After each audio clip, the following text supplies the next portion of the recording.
कहानी की शुरुआत में हम बिल नाम के एक हैकर को देखते हैं जो इस वक्त पुलिस के सीसीटीवी सिस्टम को हैक कर रहा था। तभी एक ऑफिसर को अपनी स्क्रीन पर कुछ हलचल महसूस हुई, मगर वो कुछ समझ नहीं पाया और उसे लगा कि ये कोई मामूली सी बात होगी। उसी पल अचानक एक अलार्म बज उठा जिसने पुलिस को सतर्क कर दिया और पता चला कि एक बड़े बैंक में कुछ गड़बड़ हुई है। ये देख उन्होंने तुरंत सबसे बेहतरीन टीम को वहाँ भेजा और स्पाइस नाम के अपने एआई सीसीटीवी सिस्टम को एक्टिवेट कर दिया। कंप्यूटर ने शहर के हर कैमरा को चेक किया और चोरों की कार ढूंढ निकाली। जब उन्होंने चोरों को देखा तो उनके हाथ बिल्कुल खाली थे। फिर कई पुलिस की गाड़ियां उस तरफ दौड़ पड़ी, मगर वहां पहुंचे तो सड़क बिल्कुल खाली मिली। स्टेशन में मौजूद ऑफिसर्स को अभी भी स्क्रीन पर चोरों की कार दिख रही है और आखिरकार उन्हें एहसास हुआ कि उनका कंप्यूटर भी हैक कर लिया गया है, जिसका मतलब था कि चोर पहले ही भाग चुके हैं। अगले दिन पुलिस को पता चला कि सिर्फ एक ही तिजोरी को लूटा गया है, जो कि एक अमीर बिजनेसमैन की थी, जिसने अपनी 500 करोड़ डॉलर की क्रिप्टो अकाउंट का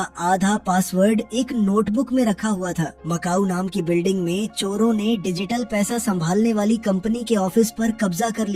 इसके चलते कुछ कर्मचारियों की पिटाई भी हो गई और जल्द ही पूरे स्टाफ को बंधक बना लिया गया। फिर एक कर्मचारी को कंपनी का मेन दरवाजा खोलने के लिए मजबूर किया गया और मैक ने एक कंप्यूटर का इस्तेमाल करके बिल को सारी जानकारी दे दी। तब उन्हें पता चला कि ये कंपनी तो बड़े बड़े लोगों के साथ काम करती है। इसमें देश की सबसे बड़ी क्रिप्टो कंपनी का मालिक भी शामिल है। उसके अकाउंट में 10 अरब से भी ज्यादा पड़े हैं। बिल ने लीडर जॉन के मना करने के बावजूद भी मैक से कहा कि इसकी जानकारी भी कॉपी कर ले, लेकिन उसी वक्त पुलिस पहुंच गई और चोर तुरंत लिफ्ट की तरफ भागने लगे। जॉन लॉबी के एक कैफे में मौजूद था ताकि वो बिना शक पैदा किए वहां से निकल सके। हालांकि वो गलती से एक औरत के सामने आ गया जब वो फोन पर फोटो ले रही थी। उधर लिफ्ट से निकलते ही गैंग और पुलिस वालों के बीच में भागा दौड़ी शुरू हो गई। अपराधियों ने बाहर निकलने का रास्ता ढूंढते हुए कई लोगों को गिरा दिया, लेकिन आखिरकार उन्हें रास्ता बंद मिला और ऑफिसर्स उन तक पहुंच गए। दोनों टीम एक दूसरे से जबरदस्त तरीके से लड़ने लगी और इस लड़ाई में चोरों ने कैप्टन सैम को बंधक बना लिया। दूसरे ऑफिसर्स गोली नहीं चला सकते, इसलिए उन्हें चुपचाप देखना पड़ा और अपराधी कैप्टन के साथ लिफ्ट में भाग गए। बाहर जॉन ने अपने ड्राइवर से जाने के लिए कहा, जबकि गैंग अभी वापस भी नहीं आई होती।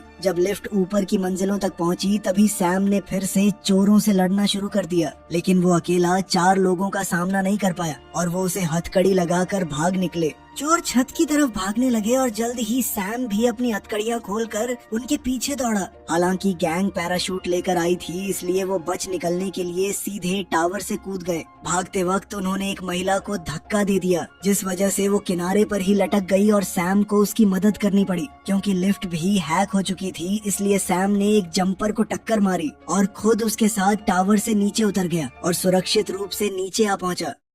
जब चोर एक होटल की छत पर उतरने लगे तो पुलिस की दूसरी टीम उनका इंतजार करने लग गई और फिर एक भयंकर युद्ध शुरू हो गया। अपराधियों ने आसानी से ऑफिसर्स को नीचे गिरा दिया और अपने औजारों और मुखौटों का इस्तेमाल करके छत से भाग गए। फिर उन्होंने जल्दी से अपने कपड़े बदल लिए, जबकि बिल सिक्योरिटी कैमरों की सारी फुटेज डिलीट करने लग गया ताकि स्पाइस उनका पीछा न कर सके। जल्द ही पुलिस का सीसीटीवी सिस्टम पूरी तरह बंद हो गया और सैम ने होटल में पैदल तलाश शुरू कर दी। पुलिस वालों ने अपने शरीर पर कैमरा फिट कर लिया ताकि वहां से गुजरने वाले हर व्यक्ति को रिकॉर्ड किया जा सके, उम्मीद करते हुए कि शक्ल पहचानने वाला सॉफ्टवेयर उन्हें पकड़ लेगा। जॉन भी भेस बदलकर होटल पहुंच गया और अपने गैंग से मैनेजर का ध्यान हटाने के लिए कई तरह की परेशानियां खड़ी करने लगा। चोर लगातार भेष बदलकर अलग अलग कमरों में घूमने लगे, जिससे वो खुद को कभी टूरिस्ट तो कभी कर्मचारी के रूप में बदलने लगे। इसी बीच सैम ने मैक को देखा और लिफ्ट में हुई लड़ाई की वजह से उसकी कान की बाली को पहचान लिया और बिना देरी के उसके पीछे भाग गया। लेकिन मैक कैफेटेरिया में कई कस्टमर्स में से एक बनकर छुप गया।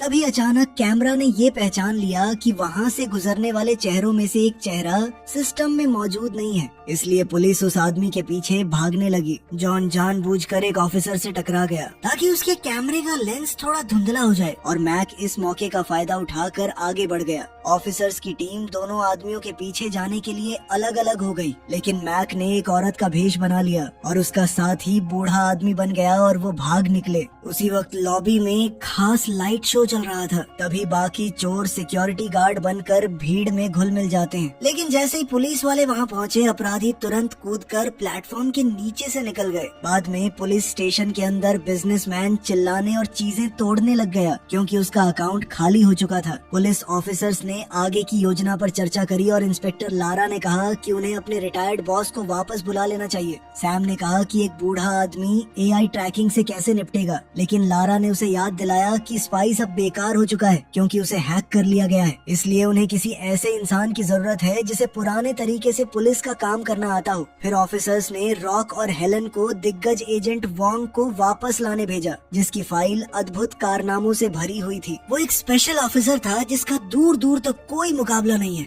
लेकिन उसके करियर में एक दाग था कि उसकी वजह से उसके पार्टनर को अपनी जान गंवानी पड़ी थी। जब वो दोनों वोंग के पड़ोस में पहुंचे तो वो ये देख हैरान हो गए कि वोंग बस कुत्ते घुमा रहा होता है। हेलन वोंग का पीछा करते करते एक कैफे तक चली गई और दिखावा करने लगी कि जैसे वो बस एक स्टूडेंट हो, मगर वोंग उसकी टेबल पर बैठ गया और उसने बताया कि उसने हेलन और रॉक को पूरे दिन उसका पीछा करते हुए देख लिया था। वोंग को उसका नाम भी पता होता है। फिर पता चला कि हेलन वोंग के मरे हुए सबसे अच्छे दोस्त की बेटी है और बचपन के बाद से उनकी मुलाकात नहीं हुई थी। वोंग उसे उसके पिता का बैज नंबर विरासत में लेने के लिए बधाई देता है और फिर उन सब गलतियों की लिस्ट बताता है जो इन दोनों ने वोंग का पीछा करते वक्त की थी। उसने रॉक का बैज भी बिना उसे पता चले चुरा लिया था।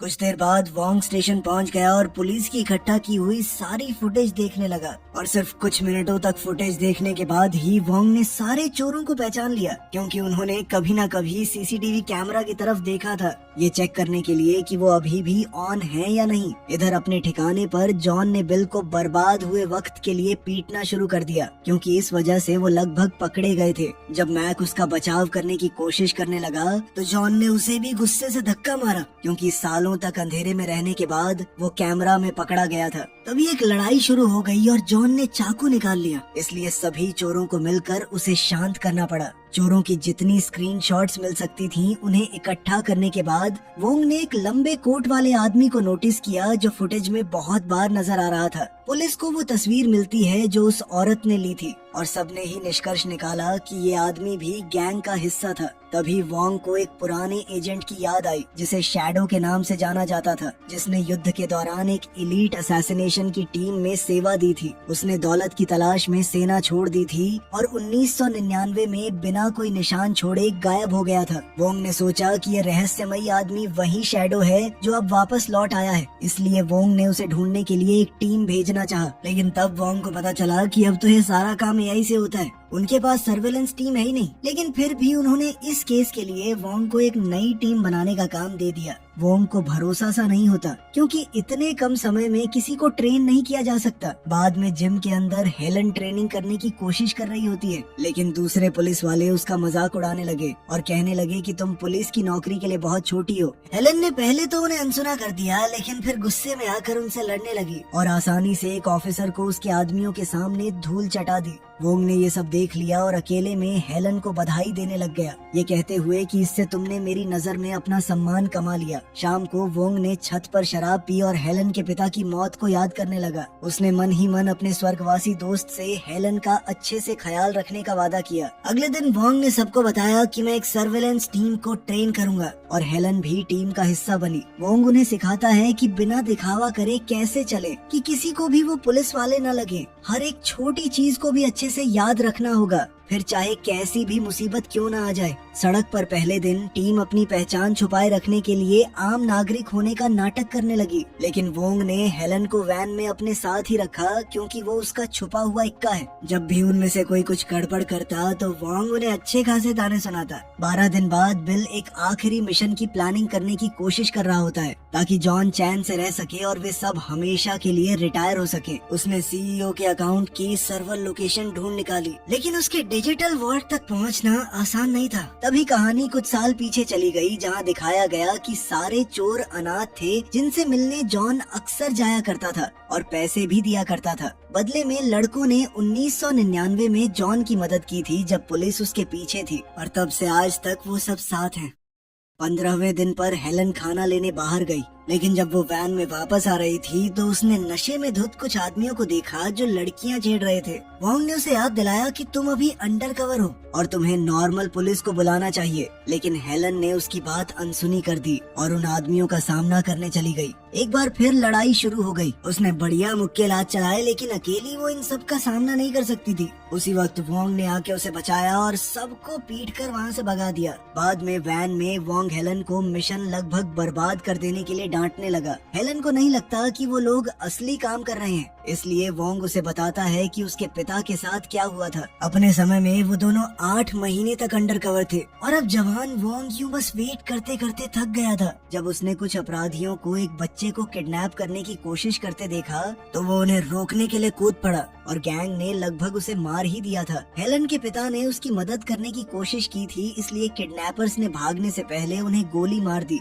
आंखों में आंसू लिए वोंग कहने लगा कि एक पुलिस वाले को कुछ भी अगर करना है तो सोच समझ कर करना पड़ता है। कुछ ही देर बाद वोंग को लगा कि उसने लोकल मार्केट में जॉन को देखा है और उसने सबको अलर्ट कर दिया। टीम मार्केट को घेरने के लिए हरकत में आ गई, जबकि वोंग ने हेलन से कहा कि तुम टारगेट के करीब से पीछा करो, क्योंकि तुम ही एक ऐसी ऑफिसर हो जिसे जॉन ने नहीं देखा। जब जॉन ने लगभग 2 पुलिस वालों को देख लिया तो वो अपने चेहरे छुपाए रखने के लिए किस करने लग गए। हेलन ने जमीन पर कुछ ढूंढने का नाटक किया और जॉन की परछाई देख ली, जिससे उसकी पहचान यकीन में बदल गई। वोंग सबको कैमरा मूव करने या पीछे मुड़ने से रोकता है, इसलिए जॉन बिना शक किए वहाँ से चला जाता है। लेकिन टीम अभी भी परछाई की तरह उसका पीछा करती रही और पता लगाती है कि वो किस बिल्डिंग में जा रहा है। तभी हेलन ने भी अंदर जाने का फैसला कर लिया और जॉन को उस पर शक होने लगा, इसलिए उसने अपना चाकू निकाल लिया। तभी वोंग ने दोबारा फुटेज पर नजर डाली और नोटिस किया कि जॉन ने हेलन की तरफ 2 बार देखा था। ये समझते हुए कि वो हेलन को पहचान लेगा, वोंग भी बिल्डिंग में दौड़कर चला गया और उसके पिता होने का नाटक करने लगा। साथ ही उसने बहाने से उसके कान से ब्लूटूथ स्पीकर निकाल लिया। वोंग ने जॉन से बात करी और उसे एक सेब भी दे दिया, जिससे उसे फल के अंदर छुपे कैमरा से उसके चेहरे का एक साफ शॉट मिल गया। वोंग ने सेब के उस ऊपरी हिस्से को जिसमें कैमरा था उसे काटकर साइड में फेंक दिया कि ये फल तो खट्टा है।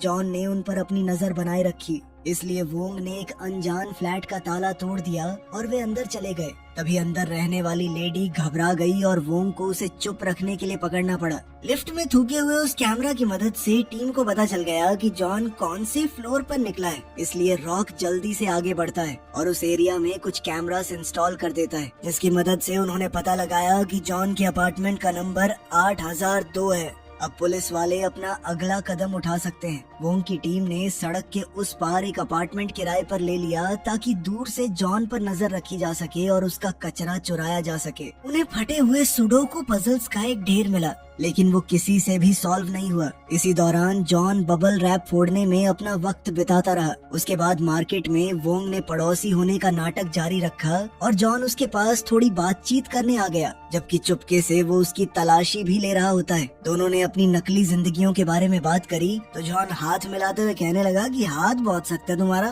क्या बात बंदूक चलाते हो क्या? इस पर वोंग ने बात घुमाते हुए कहा कि नहीं, एक्सरसाइज करता हूँ बचपन से, हाथ मजबूत तो होंगे ही। फिर वोंग ने जॉन को डिनर पर घर बुलाया और हैरानी से वो मान भी गया। शाम में वोंग और हेलन ने उस लेडी को उसका घर इस्तेमाल करने के लिए पैसे दिए। जब जॉन आया तो उसने हिडन डिवाइसेस से हर कोने को स्कैन कर लिया। डिनर के दौरान उसने अपना फोन टेबल पर रख दिया और हेलन ने भी ऐसा ही किया ताकि वो उसकी इंफॉर्मेशन चुरा सके। जॉन उनसे लगातार सवाल पूछता रहा ताकि ये देख सके कि उनकी कहानियाँ मेल खाती हैं या नहीं, और क्योंकि वोंग को हेलन के असली बचपन की जानकारियाँ पता होती हैं, इसलिए उसे एहसास होने लगा कि वोंग हमेशा दूर से उसकी रक्षा करता रहा है। जॉन के जाने के बाद वो बिल से वोंग और हेलन का इतिहास पता लगाने को कहता है। पुलिस को पता होता है कि उन्हें हैक किया जा रहा है, इसलिए उन्होंने उन दोनों की फेक प्रोफाइल्स बना रखी होती हैं। कुछ ही मिनट बाद किसी ने दरवाजा खटखटाया और वोंग ने जब उसे खोला तो सामने बिल का ट्विन ब्रदर टिम होता है। मारपीट शुरू हो गई और वोंग उसकी बंदूक गिराने में कामयाब हो गया, लेकिन टिम के पास दूसरी गन होती है। वो लगातार गोलियां चलाने लगा और वोंग बड़ी मुश्किल से किसी तरह बच पा रहा था। दोनों के बीच में अब जबरदस्त लड़ाई चल रही थी।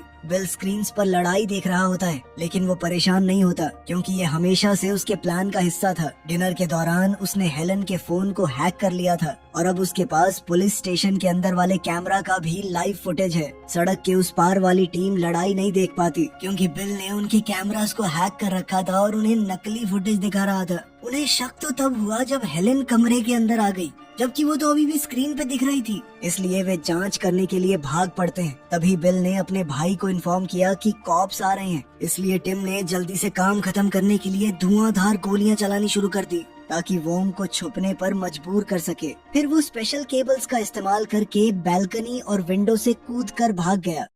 अगले दिन सर्विलांस टीम दोबारा सड़क पर लौट आई, जबकि दूसरे पुलिस वाले जॉन के अपार्टमेंट की तलाशी लेने लगे। वहाँ बबल रैप से भरी एक अलमारी मिली, जिसे देख वोंग को एहसास हुआ कि ये सुडोकू पजल्स से जुड़ा हुआ है। तभी अचानक वैन को एक ट्रक ने टक्कर मार दी, जिससे वैन घूमते हुए पुलिस बिल्डिंग में जा घुसी। ट्रक 2 हिस्सों में टूट गया और वैन को दोबारा टक्कर मारकर सबको बेहोश करने के बाद बदमाशों का एक झुंड बाहर निकला और उन्होंने हमला कर दिया। कई ऑफिसर मारे गए और बम से पुलिस कार्स को उड़ा दिया गया। लारा समझ जाती है कि ये सब उन्हें भटकाने के लिए ही किया होगा, इसलिए उसने सर्विलांस टीम को सड़क पर बने रहने के लिए कहा ताकि जॉन को ढूंढा जा सके। हेलन होश में आई और उसने वोंग को कार से बाहर खींच लिया। फिर एक गन उठाकर लड़ाई में शामिल हो गई। उसने जबरदस्त निशानों के साथ कई बदमाशों को गोली मारकर गिरा दिया। जल्द ही वोंग भी होश में आ गया और उसने हेलन के साथ मिलकर रूम में बचे हुए आखिरी आदमियों को हरा दिया। फिर वोंग को समझ में आया कि उन सुडोकू पजल्स के ऊपर ब्रेल में कोड था, जिसे जॉन ने बबल रैप का इस्तेमाल करके सुलझाया था। उसने हेलन से इंटेलिजेंस टीम को कांटेक्ट करने के लिए कहा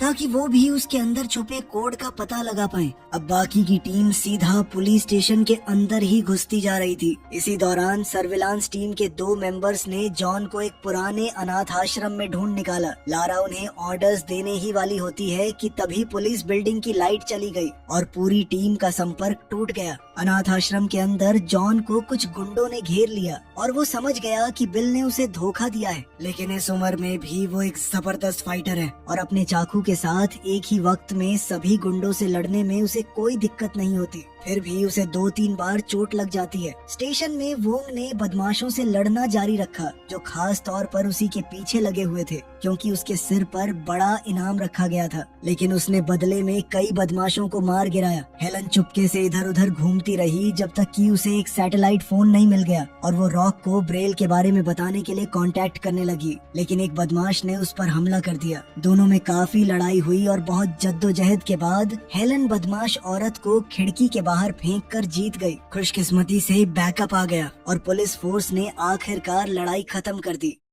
ऑर्फनेज में जॉन एक खतरनाक लड़ाई के बाद सभी गुंडों को मार चुका था। उसने गुस्से में कैमरा की तरफ अपना चाकू तान दिया, लेकिन तभी टिम वहां आ पहुंचा और कहने लगा कि ये मेरा आइडिया था। तभी बिल घबरा सा गया क्योंकि उसके भाई की मौजूदगी प्लान का हिस्सा नहीं थी। टिम समझ गया था कि जॉन को जिंदा रखना बहुत खतरनाक साबित होगा और उस पर लड़ने के लिए कूद पड़ा। वो दोनों ही बहुत अच्छे फाइटर्स थे। एक दूसरे का जमकर मुकाबला करते हुए वो एक खिड़की तोड़कर नीचे जा गिरे। टिम ने देखा कि उसके पेट में चाकू घुसा हुआ है। टिम ने उसके खिलाफ चाकू इस्तेमाल करने की कोशिश की, लेकिन जॉन ने उसे उल्टा घुमाकर अपने पसंदीदा बेटे को मार गिराया। पुलिस ने अनाथ आश्रम को घेरना शुरू कर दिया, इसलिए रोते हुए बिल के पास असली प्लान के मुताबिक धमाका करने के अलावा कोई और रास्ता नहीं बचा। कुछ समय बाद लारा ने वोंग और हेलन को बताया कि उसने सीईओ की क्रिप्टो को पिछले मिशन के बाद सुरक्षित रखने के लिए पुलिस स्टेशन के डिजिटल अकाउंट में ट्रांसफर कर दिया था। जब उन्होंने तिजोरी चेक करी तो वो खाली मिली। पता चला कि वो चोर अपना भेस बदल कर आए थे।